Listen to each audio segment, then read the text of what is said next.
Tant qu'il n'y a pas une réelle utilité à une crypto-monnaie, elle ne va pas faire l'enfer en fait. C'est clair et c'est net. Le réseau Bitcoin est en grand danger actuellement. Vous avez certainement remarqué que les frais de réseau Bitcoin ont explosé. Pour faire une simple transaction Bitcoin, il faut payer plus de 20 $ actuellement. On en parle tout de suite dans la suite de la vidéo. Let's go.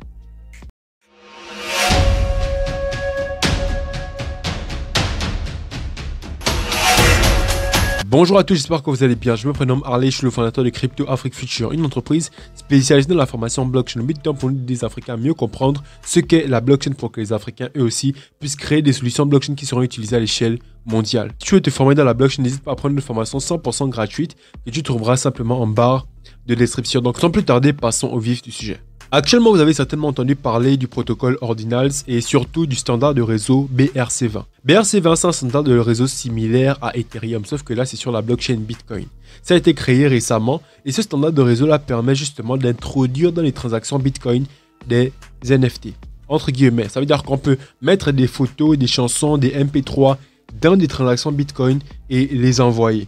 Et justement, ce nouveau concept-là a fait en sorte que les gens s'y intéressent et créent de la spéculation, créent un nouveau marché spéculatif dessus. Donc actuellement, il y a beaucoup de personnes qui exploitent justement cette hype-là pour se faire de l'argent. Et ça emmène beaucoup de personnes à faire des transactions sur ce réseau Ordinals-là. Et qu'est-ce que ça a pour impact? C'est d'augmenter l'augmentation des frais de réseau parce que la blockchain devient congestionnée. L'augmentation drastique des frais est liée à la congestion et la congestion est liée au fait que lorsqu'on fait une transaction sur le réseau Bitcoin, il y a les transactions qui partent dans ce qu'on appelle le mempool. Le mempool, c'est un pool dans lequel les mineurs vont venir prendre des transactions pour les ajouter dans des blocs. Mais il faut comprendre que les mineurs, leur objectif, c'est de gagner de l'argent en sécurisant le réseau. Donc, eux, ils vont privilégier les transactions qui payent le plus de frais. Donc, lorsque tu fais une transaction Bitcoin, tu as le choix, en fait, de choisir les frais que tu veux payer. Mais, tu vas devoir t'adapter, en fait, à la moyenne des frais sur le marché.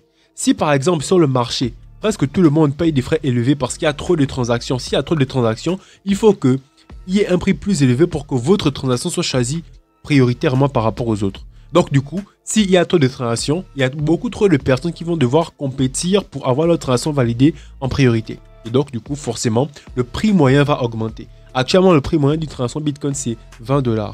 Et ça va faire qu'augmenter s'il y a de plus en plus de transactions. Est-ce que vous comprenez? Parce que le mineur, rappelez-vous, leur objectif, c'est de gagner le plus d'argent possible.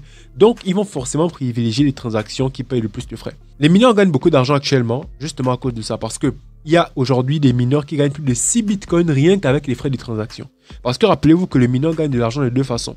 Avec le fait de miner un bloc, quand il mine un bloc, il a sa récompense en bitcoin, 6,25 bitcoins. Mais il a également la récompense des frais de transaction qu'il gagne lorsqu'il remplit ses blocs. Donc du coup, ça fait que les mineurs gagnent beaucoup plus d'argent actuellement. Mais bref, ce n'était qu'une parenthèse. Les frais ont augmenté. Et si vous et moi, nous voulons faire une transaction bitcoin, c'est vraiment embêtant de devoir payer 20 $ si on veut par exemple envoyer 6 $. 10 $. C'est vraiment embêtant parce que il y a quelques semaines, les frais étaient à juste 1 $. Par rapport à ce problème qui est très embêtant, des membres de la communauté Bitcoin ont fait des propositions. Pour moi, ces propositions ne tiennent pas la route. Première proposition, c'est le fait d'augmenter la taille des blocs. Et si on augmente la taille des blocs, ça ne va pas changer le problème. La taille des blocs, elle sera augmentée, ça va permettre à ce qu'on puisse avoir plus de transactions dans les blocs, ok. Mais les gens pourront toujours créer ces transactions-là, pourront toujours faire ces transactions-là. Ok, et ils auront simplement plus d'espace dans les blocs pour mettre leurs transactions en fait. Donc du coup, ça ne va pas trop modifier le problème. Au contraire, je pense que c'est juste une opportunité que les gens cherchent là pour venir agrandir la taille des blocs. Mais si on agrandit la taille des blocs, qu'est-ce que ça peut faire pour le réseau? Ça peut centraliser le réseau. Parce que les blocs ont une certaine taille pour un but précis, pour que la blockchain ne pèse pas trop. Vu que la blockchain ne pèse pas trop, actuellement la blockchain a 400 gigas, quelqu'un peut facilement stocker la blockchain dans son ordinateur. Mais si la blockchain, la taille des blocs augmente, ça veut dire qu'il y aura de moins en moins de personnes qui pourront avoir assez d'espace de stockage dans leur machine pour pouvoir stocker la blockchain Bitcoin. Et on sait que plus il y a de personnes qui stockent le réseau Bitcoin dans leur machine, plus il y a de nœuds. Donc les nœuds, ce sont ces personnes-là. Et plus il y a de nœuds, plus le réseau est décentralisé. Donc du coup, le fait d'augmenter la taille des blocs va créer une centralisation du réseau. Et ça, c'est pas du tout ce qu'on veut. La deuxième solution qui a été proposée, c'était de modifier en fait le code du Bitcoin pour enlever le protocole Ordinals. Mais franchement, la blockchain est censée être immuable. Ça veut dire qu'il y a beaucoup de personnes dans la communauté qui ne seront pas d'accord avec le fait de modifier la blockchain parce que c'est impossible. On ne peut pas modifier le blockchain, on ne doit pas modifier la blockchain. Donc du coup, c'est quelque chose qui n'est pas du tout envisageable. C'est possible, mais pas envisageable parce que pour le faire, il faudrait qu'il y ait un consensus commun. Et si toutes les personnes du réseau ne se mettent pas d'accord pour accepter cette modification-là, elle n'aura pas lieu. Maintenant, mon point de vue par rapport à la situation, c'est justement qu'il n'y a pas trop de solutions à mettre en place parce que comprenez que le réseau Bitcoin a son propre système immunitaire, la preuve de travail et l'augmentation des frais de transaction. Pourquoi? Parce que mettez-vous dans la place de ces personnes-là qui utilisent le protocole Ordinals. C'est beaucoup plus pour la spéculation. Parce que fondamentalement, ce protocole n'a pas vraiment de valeur ajoutée. Oui, on peut créer des NFT, entre guillemets, sur Bitcoin, mais ça ne sert à rien du tout. Il y a déjà des blockchains beaucoup plus scalables qui permettent de s'échanger des NFT, etc., etc.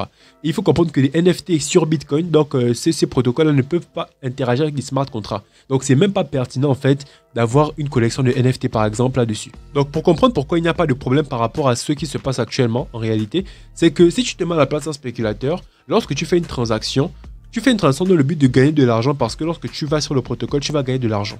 Mais imagine que tu payes 20 $ pour faire ta transaction et que sur le protocole, tu arrives à gagner 50 $. Ça va, tu es rentable. Mais si par exemple, tu payes 100 $ de frais de transaction, mais que sur le protocole, tu gagnes 50 $, tu n'es plus du tout rentable. Du coup, au fur et à mesure que les gens vont suivre la hype, il y aura beaucoup de transactions sur le réseau. Ces transactions-là vont faire augmenter les frais de transaction et ça fera en sorte que ce ne soit plus rentable pour ces personnes-là d'utiliser le protocole Ordinals. C'est simplement ça.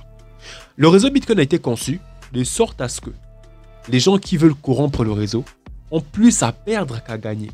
Est-ce que vous comprenez? Et c'est ça qui fait la robustesse de Bitcoin. Si quelqu'un aujourd'hui veut corrompre le réseau et modifier, créer des blocs comme il veut, il va devoir faire une attaque de 51%.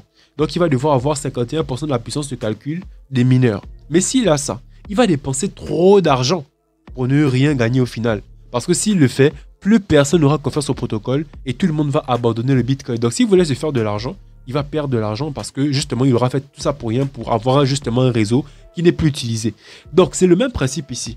On a des frais qui augmentent justement pour s'ajuster. Du coup, à un moment donné, les utilisateurs du réseau vont devoir supporter le coût de leurs propres transactions et ce sera beaucoup trop lourd.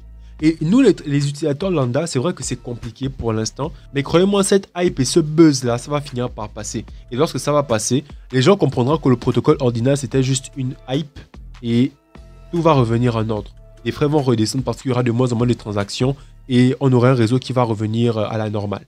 Donc du coup, pour ça, ne vous inquiétez pas du tout. Le réseau Bitcoin est simplement en train de se protéger. C'est un peu comme le corps humain. Lorsque tu as une bactérie dans le corps, tu as des globules qui vont venir protéger ton corps. Et les frais de transaction, vous voyez, c'est un peu comme ça. Ça vient protéger. Et malgré tout ce qui se passe actuellement, le protocole fonctionne toujours comme il a été conçu. Chaque 10 minutes, il doit y avoir un nouveau bloc. Et c'est ce qui se passe. Les mineurs gagnent beaucoup plus d'argent, c'est bénéfique pour eux.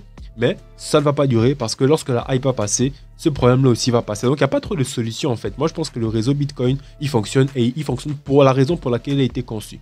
Faire des transactions en peer-to-peer sans tiers de confiance. On n'a pas dit qu'il fallait envoyer des images, des chansons, etc. dedans. C'est pas pour ça que ça a été créé. Donc du coup, à un moment donné, l'utilité fondamentale du réseau va retrouver sa juste place. Il y a beaucoup de personnes qui profitent des shitcoins comme le PP qui ont eu une explosion. Il y a des gens qui sont devenus riches ou je sais pas trop quoi. Mais on sait tout ce qui se passe avec les shitcoins. Tant qu'il n'y a pas une réelle utilité à une crypto-monnaie, elle ne va pas faire long feu en fait. C'est clair et c'est net.